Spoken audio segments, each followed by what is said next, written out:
Sir, ഹമാസിൻ്റെ തലവൻ Yahya Sinwar കൊല്ലപ്പെട്ടു എന്ന തരത്തിലുള്ള ഒരു വാർത്ത മാധ്യമങ്ങൾ റിപ്പോർട്ട് ചെയ്യുന്നുണ്ട്. പ്രത്യേകിച്ച് ഇസ്രായേലിലെ ടൈംസ് ഓഫ് ഇസ്രായേൽ, അതുപോലെ ഹീബ്രു മാധ്യമങ്ങൾ, അത് നമ്മുടെ മലയാള മാധ്യമങ്ങൾ, ദേശീയ മാധ്യമങ്ങളും ഒക്കെ ആ തരത്തിൽ റിപ്പോർട്ട് ചെയ്യുന്നുണ്ട്. ഇദ്ദേഹം കൊല്ലപ്പെട്ടു എന്ന് റിപ്പോർട്ട് ചെയ്യുന്നു. ഇസ്രായേലിൻ്റെ ആക്രമണത്തിൽ അവിടെ ഗാസയിലൊരു സ്കൂളിൽ ആക്രമണം നടത്തി 22 പേർ കൊല്ലപ്പെട്ടു. കൊല്ലപ്പെട്ടതിൽ ഇദ്ദേഹമുണ്ട്. നിരന്തരമായ ആക്രമണത്തിൽ കൊല്ലപ്പെട്ടിട്ടുണ്ടാവും എന്നാണ് ഇപ്പോൾ ഈ മാധ്യമങ്ങൾ റിപ്പോർട്ട് ചെയ്യുന്നത്. പക്ഷേ ഇസ്രായേൽ ഇതുവരെ സ്ഥിരീകരിച്ചിട്ടില്ല. അതിന് സമയമെടുക്കുമായിരിക്കും. എന്തായാലും ആ രീതിയിലാണ് വാർത്തകൾ വരുന്നത്. അല്ല, ഒന്നാമത്തെ കാര്യത്തിൽ കൺഫർമേഷൻ വന്നിട്ടില്ല. നമുക്ക് വേണ്ടെങ്കിൽ ഒന്നെങ്കിൽ ഇസ്രായേലിന്റെ സൈഡിൽ നിന്ന് ഒരു കൺഫർമേഷൻ വരണം, അല്ലെങ്കിൽ ഹമാസിന്റെ സൈഡിൽ നിന്ന് വരണം. സോഫ രണ്ടും വന്നിട്ടില്ല എന്നാണ് ഞാൻ മനസ്സിലാക്കുന്നത്. പക്ഷേ ഇസ്രായേലിന്റെ പത്രമാണ് പറയുന്നത്. പത്രങ്ങൾ അങ്ങനെ ഇവിടെ ചാരകുത്തി കേസ് നടന്നൊക്കെ പത്രങ്ങൾ പറഞ്ഞായിരുന്നു. പത്രങ്ങൾ ആരും വില ഒരു തോന്നിയ വിളിച്ചത് ആളുകളല്ലേ. ഈ ചാരകുത്തി കേസ്, പിണറായി വിജയന്റെ ഓഫീസ് സ്വർണ്ണക്കള്ളക്കടത്തേരെ വിളിച്ചു. എന്നിട്ട് എന്തായി? അപ്പൊ അത്രേ ഉള്ളൂ. പത്രക്കാരൊക്കെ അത്ര കണ്ടാൽ മതി. ഇതിൽ ഈ ഗവൺമെന്റിന്റെ ഭാഗത്ത് നിന്ന് കൺഫർമേഷൻ ഉണ്ടോ, അല്ല ആ സംഘടനയുടെ ഭാഗത്ത് നിന്ന് കൺഫർമേഷൻ ഉണ്ടോ എന്നുള്ളത് നോക്കേണ്ടത്. അത് കിട്ടുന്നതിന് നമ്മൾ അധികം അതിൽ കമന്റ് ചെയ്യാതിരിക്കുന്നതായിരിക്കാണ് ബുദ്ധി. പിന്നെ രണ്ടാമത്, ഹമാസ് ചിലപ്പോൾ അത് കൺഫേം ചെയ്യാൻ മതി, ഇല്ലെങ്കിൽ പോലും. കാരണം ഇയാൾ മരിച്ചു എന്നുള്ള ഒരു പ്രതീതി ഉണ്ടായ ഇയാൾക്ക് എവിടെയെങ്കിലും ജീവിച്ചിരിക്കാനുള്ള ചാൻസ് ഉണ്ടാക്കും. അങ്ങനെ പലപ്പോഴും ചെയ്യാറുണ്ട് ആളുകൾ. ഈ പ്രധാനപ്പെട്ട ആളുകളൊക്കെ മരിച്ചു എന്ന് പറഞ്ഞ ന്യൂസ് ഉണ്ടാക്കുക. ബാഗ്ദാദി എന്ന് പറഞ്ഞിട്ടുള്ള IS-ന്റെ സ്ഥാപകനുണ്ട്. അയാൾ 3 തവണ മരിച്ചു എന്നുള്ള റിപ്പോർട്ട് വന്നു. ഏറ്റവും വലിയ വിറ്റ് ബാഗ്ദാദി പണ്ട് ഞാൻ ഈ ഹിന്ദു പത്രത്തിൽ ഇങ്ങനെ ഫോളോ ചെയ്യുന്നതാണ്, ഇറാഖിലെ റെസിസ്റ്റൻസ് IS ഒക്കെ ആകുന്നതിന് മുമ്പ്. അപ്പോൾ അന്ന് ബാഗ്ദാദി മരിച്ചതിൻ്റെ ന്യൂസ് ഞാൻ ഹിന്ദു കണ്ട്, ഞാനത് 2-3 ദിവസം കഴിഞ്ഞ ഇവിടുത്തെ വലിയ ലിബറൽ മുസ്ലിമിനോട് ചോദിച്ചു, അത് അങ്ങനെ എത്തില്ല. അങ്ങനെ മരിച്ചിട്ടൊന്നുമില്ല, എനിക്കറിയാം. ഒരിക്കൽ ഇതിൻ്റെ ഉള്ളത് ഇൻഫർമേഷൻ കിട്ടുമല്ലോ. അതപ്പോൾ എനിക്ക് മനസ്സിലായി ഈ ലിബറൽ മുസ്ലിം നമ്മൾ ഉദ്ദേശിച്ച ആളല്ല. അതിക്കും മേലെയാണ്. പിന്നെ അത് കഴിഞ്ഞിട്ട് പിന്നാണ് IS ഉണ്ടാകുന്ന ബാഗ്ദാദി എൻ്റെ തലപ്പത്ത്. പിന്നാണ് അയാൾ ശരിക്കും കൊല ചെയ്യപ്പെടുന്നത്. ഇയാൾ കൊല ചെയ്യപ്പെട്ടാൽ ഇല്ലെങ്കിൽ ഇയാൾ നമ്മൾ എപ്പോഴും പറയാറുണ്ടാവും, ഇയാള് ഒഴിഞ്ഞിട്ടിരിക്കുന്ന കോഴിയാണ്. അത് എന്ന് കൊല്ലപ്പെടാം. അല്ല, ഏത് നിമിഷം എന്ന് കൊല്ലണം ഇസ്രായേലിന് തീരുമാനിച്ചു. ഇസ്രായേലിന് അറിയാം, ഈ അറബോട്ട്സൊക്കെ ഇസ്രായേലിന് അറിയാം. ഹിസ്ബുള്ള ഇത്തിരി നൊഞ്ഞാൻ പറ്റുമെങ്കിൽ അവർ സ്വയം ഉണ്ടാക്കിയ ഹമാസിൻ്റെ ഉള്ളിൽ നൊഞ്ഞാനാണ് അവർക്ക് പ്ലാൻ. പക്ഷെ അവർക്ക് അത് കൺവിൻസിങ് ആയി ചെയ്യണം. പിന്നെ രണ്ടാമത്, നെതന്യാഹുവിന് ഈ യുദ്ധം നീട്ടിക്കൊണ്ടു പോകണം. യുദ്ധം തീർന്നാൽ നെതന്യാഹു തീർന്നു, അതാണ് പ്രശ്നം. യുദ്ധം തീർന്നാൽ പിന്നെ നെതന്യാഹു ഇല്ല, ചിലപ്പോൾ ആയുഷ്കാലം ജയിലിൽ കിടക്കേണ്ടി വരും. അവിടുത്തെ നിയമങ്ങൾ വളരെ ശക്തമാണ്. അയാൾക്കെതിരെ അഴിമതി ഉൾപ്പെടെയുള്ള ഒരുപാട് കേസുകൾ അവിടെ കിടക്കുന്നതാണ്. നമുക്ക് അയാൾ പ്രിയങ്കരൻ, അത് നാട്ടുകാരെ സംബന്ധിച്ച് അയാൾ അതിന് പ്രിയങ്കരമൊന്നുമല്ല. അതുകൊണ്ടാണ് ഇലക്ഷൻ ഇടയ്ക്കിടയ്ക്ക് അവർ ഇയാളെ വോട്ട് ഔട്ട് ചെയ്യുന്നത്. അപ്പോൾ അവർ മാത്രമല്ല, അവർ ഹൈലി മോഡേൺ ആയിട്ടുള്ള ആളുകളാണ് ഈ ജൂതന്മാർ. അപ്പോൾ അവരെ അടിച്ചവർ തിരിച്ചടിക്കുന്നല്ലാതെ, അവരിപ്പോൾ ആ രാജ്യത്ത് അവർ പലസ്തീനെതിരെ യുദ്ധം ചെയ്യുമ്പോൾ ഗാസയ്ക്ക് വേണ്ടി അവിടുത്തെ ജൂതന്മാരാരെങ്കിലും സമരം ചെയ്താൽ നമ്മൾ നാട്ടിൽ പിടിച്ച് ജയിലടക്കില്ല, അവർ ജയിലടക്കില്ല. അത്രയും ജനാധിപത്യത്തെ പരിപോഷിപ്പിക്കുന്ന ആളുകളാണ്. അതിന് കാരണം ഹിറ്റ്ലർ വന്നിട്ടുണ്ട്, ജനാധിപത്യം അവർ കണ്ടുപിടിച്ചതാണ്.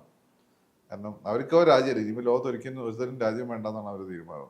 ഹിറ്റ്ലർ കൊണ്ടുപോകുന്നത്. അപ്പം അതെന്തിനായാലും നെതന്യാഹുവിന് ഈ പറയുന്ന പോലെ യുദ്ധം നീട്ടിക്കൊണ്ടുപോകണം.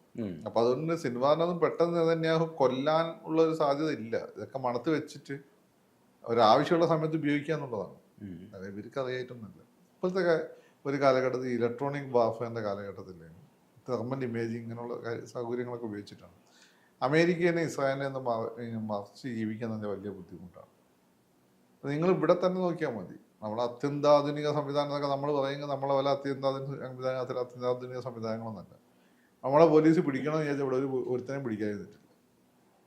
ഇപ്പൊ സുകുമാരക്കുറുപ്പിനെ തന്നെ പലതവണ കയ്യിൽ വിട്ടതാണ്. എന്തോ അശ്രദ്ധ കൊണ്ടോ വേറെ ചില കാരണങ്ങൾ കൊണ്ടോ വിട്ടുപോയതാണ്. അതായത് കേരള പോലീസ് കൈ കിട്ടിയിട്ടും വിട്ട് കളഞ്ഞത് മനഃപൂർവ്വം വിട്ടാണ്. അല്ല, എനിക്കറിയാം. ഞാൻ അശ്രദ്ധ എന്നാണ് പറയുന്നത്. സംബന്ധിച്ച് ഇതൊരു നമ്മുടെ പോലീസ് ഓഫീസർമാരുടെ ഇന്റർവ്യൂ എന്തെങ്കിലും കേൾക്കുന്ന ഒരാളാണ്. എനിക്ക് ഇത്തരം കേസുകൾ, ദുരൂഹമായ കേസുകൾ വലിയ താല്പര്യമുള്ള ആളാണ്. അത് വേറെ തന്നെ നമ്മളൊരു ക്യൂരിയോസിറ്റി, നമ്മൾ ഈ ഹൗ വാട്ട് വൈ എന്നുള്ള 3 ചോദ്യങ്ങളാണ് ഞാനെപ്പോഴും സ്വയം ചോദിക്കാറുള്ളത്. അതുപോലെ വലിയ വിമാന അപകടങ്ങൾ ഞാൻ അതിനെ പറ്റി ഇങ്ങനെ ഫോളോ അപ്പ് ചെയ്യും. മറ്റേ മലേഷ്യൻ ഫ്ലൈറ്റ് ഇല്ലേ, അതിൻ്റെ കാര്യം. അതുപോലെ കോൺകോഡ് എങ്ങനെയാണ് മിഡ് ബസ് പിന്നെ തകർന്നു പോയത്, ഇതൊക്കെ ഞാൻ ഫോളോ ചെയ്യുന്നതാണ്. SR-71 എങ്ങനെയാണ് പ്രവർത്തിക്കുന്നത്, അല്ലെ MiG-25, MiG-29 ഇവർ തമ്മിലുള്ള ബന്ധം എന്താണ്, അങ്ങനെ എനിക്ക് താല്പര്യമുള്ള ഒരുപാട് വിഷയങ്ങളുണ്ട്. അപ്പം അയാൾ നോക്കുമ്പോൾ സുകുമാരൊക്കെ പോലീസിന് അശ്രദ്ധ കൊണ്ട് ആണ് ഒന്നോ രണ്ടോ തവണ കൈവിട്ട് പോയതെന്നാണ് അതുമായിട്ട് ബന്ധപ്പെട്ട പോലീസ് ഉദ്യോഗസ്ഥന്മാർ ഒരു തവണ തൊട്ടില്ല എന്നുള്ള അങ്ങനെ രീതിയിൽ പറഞ്ഞത്. പോയി. പിന്നെ അന്നത്തെ ഒരു പൊളിറ്റിക്കൽ ആയിട്ടുള്ള അറ്റ്മോസ്ഫിയർ വെച്ച് നോക്കുമ്പോൾ ഇദ്ദേഹം രക്ഷപ്പെടാനുള്ള സാധ്യത ഉണ്ടായിരുന്നു. ആ സിനിമ കണ്ടാൽ നിങ്ങൾക്ക് മനസ്സിലാവും. അതെന്താ ആ സിനിമയിൽ ഏതോ ഒരു പിന്നെ മന്ത്രിയുടെ ബന്ധുവാണ് എന്ന് തോന്നുന്നു ഇയാളുടെ ഒരു സുഹൃത്തായിട്ട് സുധീഷൊക്കെ വരുന്നുണ്ട്. ഏത് മന്ത്രി നിങ്ങൾ ആ സിനിമ കണ്ടാൽ മനസ്സിലാവും. അങ്ങനെ പ്രായമായതുകൊണ്ട് എനിക്ക് അങ്ങനെ വലിയ ബഹുമാനമായതുകൊണ്ട് ഞാൻ കൂടുതലൊന്നും പറയാത്തതാണ്. കേരളത്തിലെ ഒരു ഭയങ്കര കരിഷ്മുള്ള രാഷ്ട്രീയ നേതാവായിരുന്നു. അയാളെ മുന്നിൽ ഉമ്മൻചാണ്ടി ആന്റണി ഒന്നുമല്ല. അദ്ദേഹത്തിന്റെ പേരാണ് അതിന്റെ ഇൻഡയറക്റ്റ്ലി സൂചിപ്പിക്കുന്നത്. അത് അദ്ദേഹത്തെ അറിയുന്നവർക്ക് അറിയാം. പക്ഷെ ഞാൻ പറയാത്തവർക്ക് നമ്മൾ അദ്ദേഹം ഉപദ്രവിക്കണ്ടല്ലോ. അന്ന് അങ്ങനെയൊക്കെയുള്ള ചർച്ചകൾ വന്നിരുന്നു. ഇങ്ങനെ ചില അദ്ദേഹം നേരിട്ടല്ല, അദ്ദേഹത്തിന് ബന്ധുക്കളുമായി ഇങ്ങനെ ഒരു ബന്ധമുണ്ടെന്നുള്ള ചർച്ചകൾ അന്ന് വന്നിരുന്നു. ആ സിനിമയിൽ അത് പറയുന്നുണ്ട്. ആ സിനിമ ഒന്നുകൂടി കണ്ടുവയ്ക്കാൻ മതി, അപ്പോൾ മനസ്സിലാവും. അപ്പം ഇതാ ഒരു കൺഫർമേഷൻ വരുന്നവരെ നമ്മൾ ഈ പറയുന്നത് ഒരുപാട് പ്രതികരിക്കുന്നത് ചിലപ്പോൾ അബദ്ധമാവും. അതിനകത്ത് ഈ യഹ്യ സിൻവാർ തുരങ്കങ്ങളിലാണ് ജീവിക്കുന്നത്. അപ്പോൾ ആ തുരങ്കങ്ങളിലൂടെ യാത്ര ചെയ്യുന്ന ദൃശ്യങ്ങളൊക്കെ ഇവർക്ക് കിട്ടിയിട്ടുണ്ട്. അപ്പോൾ അതുകൊണ്ട് ഇവർ നിരന്തരമായി തുരങ്കങ്ങളിലേക്ക് ആക്രമണം നടത്തുന്നുണ്ട്. ഇദ്ദേഹത്തെ കുറിച്ച് അപ്പോഴും എന്തിനായോ ഇയാളെ കിട്ടാൻ ഓരോ തുരങ്കവും അയാൾക്ക് തകർത്തോണ്ടിരിക്കുക. അല്ലാണ്ട് ഇയാൾ പോകുന്ന വഴിക്ക് ഓരോ തുരങ്കങ്ങൾ അവർക്ക് വെളിപ്പെടും. അപ്പൊ ആ തുരങ്കങ്ങൾ ഓരോന്നിനും അവർക്ക് തകർക്കാൻ പറ്റും. അതേക്കായിരിക്കും ഉദ്ദേശം. ഇദ്ദേഹം പെൻവേഷമൊക്കെ കെട്ടി എന്ത് വേഷം കെട്ടി ഇയാളെ ശരീരത്തിൽ വല്ല മൈക്രോ ചിപ്പ് ഇല്ലെന്ന് ആർക്കറിയാം. ഇസ്രായേലല്ല മക്കള്, മൊസാദല്ലേ, ഹമാസ് അവരുണ്ടാക്കിയ സാധനമാണ്. അതിന്റെ ഡീപ്പ് അസറ്റായിട്ട് അവരുടെ ആളുകളും ഉണ്ട് അതിൽ. ഇതിൽ പല കാര്യം നമ്മളാവാത്ത കാര്യങ്ങളാണ് പിന്നെ ഈ വിഷയങ്ങളിൽ നിന്നിട്ട് പിന്നെ അത് യാഥാർത്ഥ്യമായി വന്നു. ശ്രദ്ധിച്ചിട്ടുണ്ടോ? അന്ന് കടലാസ് കമ്പനികൾ നമ്മൾ പറഞ്ഞില്ലേ ഫസ്റ്റ് ഡേ, അതല്ലേ മറ്റേ പിന്നെ റിൻസന്റെ കടലാസ് കമ്പനി ഫസ്റ്റ് ഡേ നമ്മൾ പറഞ്ഞങ്ങനെ അത് അസംബിൾ ചെയ്ത യൂണിറ്റ് തന്നെ അപ്പം തന്നെ ഇത് സ്ഫോടക വസ്തു അവർ ഉപയോഗപ്പെടുത്തിയിരുന്നു. അതിന് ഇവർ ഉപയോഗിച്ചിട്ടുണ്ടാവുക കടലാസ് കമ്പനി ആയിരിക്കും. അന്ന് കടലാസ് കമ്പനിയാണ്, ഷെൽ കമ്പനിയാണ്. അപ്പം ഇയാളുടെ ചേർന്ന് വല്ല നാനോ ചിപ്പ് ഉണ്ടെന്ന് ആർക്കും അറിയാം. ഇസ്രായേലാണ്. ഇങ്ങനെ ഈ സന്ദേശങ്ങളൊക്കെ അയക്കാൻ വാർത്താവിനിമയ സംവിധാനം ഉപയോഗിക്കാൻ പറ്റാത്തതുകൊണ്ട് ഇങ്ങനെ ഈ കടലാസിലാണ് സന്ദേശങ്ങളൊക്കെ എഴുതി നൽകുന്നതെന്നാണ് ഒരു റിപ്പോർട്ട്. അതൊക്കെ ആയിരിക്കും. എങ്ങനെ വിട്ടാലും കമ്മ്യൂണിക്കേഷൻ പറ്റുന്നില്ല. കമ്മ്യൂണിക്കേറ്റ് അപ്പോഴെ പിടിക്കും. അല്ല അത് പിടിക്കണ്ട, ഇത് മതിയല്ലോ. അല്ലെ പ്രാവിനെ വിട്ടാ പോരെ. അവിടെ പ്രാവിനെ വിടുന്ന പരിപാടിയുണ്ട്. നൂറ്റാണ്ടുകൾക്ക് മുമ്പുള്ള കാര്യങ്ങളൊക്കെയാണ് അവർ ഇപ്പോഴും ചെയ്തത്. അതെ അതെ, അത് പിടിക്കാൻ ബുദ്ധിമുട്ടാണ്. സുമാരക്കൊപ്പാണ് എപ്പം പിടിച്ചെന്ന് വെച്ചത്. അന്നായതുകൊണ്ടാണ് സുമാരക്കൊപ്പിനെ കിട്ടാൻ ബുദ്ധിമുട്ടായത്. അതുകൊണ്ട് ഇസ്രായേലിനെ സംബന്ധിച്ചിട്ട് അവര് ഇയാളെ പോയിന്റ് ഔട്ട് ചെയ്ത് വെച്ചിരിക്കുകയാണ്. എന്ന് കൊല്ലണമെന്ന് അവർ തീരുമാനിച്ചു. അതായത് ഇദ്ദേഹം വേറൊരു കാര്യമുള്ളത്, ഈ യഹ്യ സിൻവാർ ഒരുപക്ഷെ കൊല്ലപ്പെട്ടേക്കാം, അല്ലെങ്കിൽ കൊല്ലപ്പെട്ടു എന്ന് തന്നെയാണ് ഈ 99% റിപ്പോർട്ടുകളും വരുന്നത്. അതുകൊണ്ടാണോ ഈ ഹമാസിനെ വിട്ടിട്ട് ഹിസ്ബുള്ളയിലേക്ക് ഉരുത്തിരിഞ്ഞത്? ഇതിവിടെ ഫിനിഷ് ചെയ്തു. ഹമാസെ ഫിനിഷ് ചെയ്തു. ഇനിയിപ്പോ നേതാവുണ്ടോ ഇല്ലെന്നുള്ളതല്ല, ഹമാസിന്റെ ഇൻഫ്രാസ്ട്രക്ചർ മൊത്തം അവർ പൊളിച്ചു കളഞ്ഞു. Israel was looking for a cause, അത് ഇവർ കൊടുത്തു. ഹമാസെ ഫിനിഷ് ചെയ്യാൻ സമയമായി. ഓരോന്നിൻ്റെ സമയമുണ്ട്. ആ സമയം ഹമാസെ ഇനി ഹിസ്ബുള്ളനെ ഫിനിഷ് ചെയ്യാനുള്ള സമയം. ഹിസ്ബുള്ളെ ഫിനിഷ് ചെയ്യാൻ അത്ര എളുപ്പമായിരുന്നില്ല. ഹിസ്ബുള്ള കുറച്ചും കൂടി പവർഫുള്ളാണ്, ഹമാസിനേക്കാൾ പവർഫുള്ളാണ്. കുറെ സംവിധാനങ്ങൾ കുറച്ചുകൂടെ. അപ്പൊ എന്ന് വെച്ചാല് അതുകൊണ്ടാണ് അവരുടെ പ്രധാനപ്പെട്ട ആളുകൾ ഈ രീതി ടെററിസ്റ്റ് അറ്റാക്ക് പോലെ കൊന്നു കളഞ്ഞത്.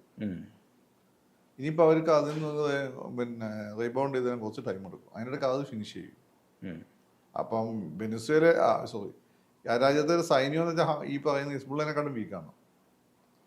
അപ്പോൾ ഇനി വരാൻ പോകുന്ന അവരുമായിട്ടുള്ള യുദ്ധം, അത് കഴിഞ്ഞ് സിറിയയായിട്ടുള്ള യുദ്ധം, അതോടുകൂടി തൽക്കാലം ഈജിപ്റ്റ് ഒന്ന് ഇവന്മാരൊന്ന് സ്റ്റോപ്പ് ചെയ്യും. ഇറ്റ് ഡിപ്പെൻസ് ഓൺ നെതന്യാഹുവിനെ സ്ഥിതി ഒന്ന് ഭേദമാക്കണം അയാൾക്ക്. അപ്പം ഇത്രയും യുദ്ധമൊക്കെ നീണ്ടുപോയി അവർ ഇസ്രായേലിനെ ഭാഗമാക്കി കഴിയും. പിന്നെ ചിലപ്പം ജനവികാരമൊക്കെ അനുകൂലമാണ്. ജനവികാരം അനുകൂലം കോടതി അനുകൂലമാണെന്ന് ഒരു നിർബന്ധമില്ല. സായിപ്പിന്റെ കോടതിയാണ്. ഇസ്രായേൽ എസ്പെഷ്യലി സിംഗപ്പൂർ, ഇസ്രായേലൊക്കെ ഇത്തരം കാര്യങ്ങൾ വളരെ സ്ട്രിക്റ്റുമാണ്. അപ്പോൾ അതുവരെ ഈ യുദ്ധം ഇപ്പം തുടങ്ങി വെച്ചിരിക്കുന്ന യുദ്ധം സിറിയയോട് കൂടി അവസാനിക്കും. അത് കഴിഞ്ഞ് ബ്രേക്ക് എടുത്തിട്ട് 10-20 വർഷം കൊണ്ട് അവർ ഈജിപ്തിൻ്റെ സൂയസ് കനാൽ സൈഡിലേക്ക് പോകും. ഇതാണ് ഇപ്പോഴത്തെ അവരുടെ പ്ലാൻ എന്നാണ് ഞാൻ മനസ്സിലാക്കുന്നത്. ഞാൻ മനസ്സിലാക്കുക എന്നോട് ആരും വിളിച്ച് പറഞ്ഞതൊന്നല്ല, ഈ വായിച്ച് മനസ്സിലാക്കിയും ഒരു ഹിസ്റ്റോറിക്കലായിട്ടുള്ള പഠനത്തിൻ്റെ പുറത്തും പറഞ്ഞതാണ്.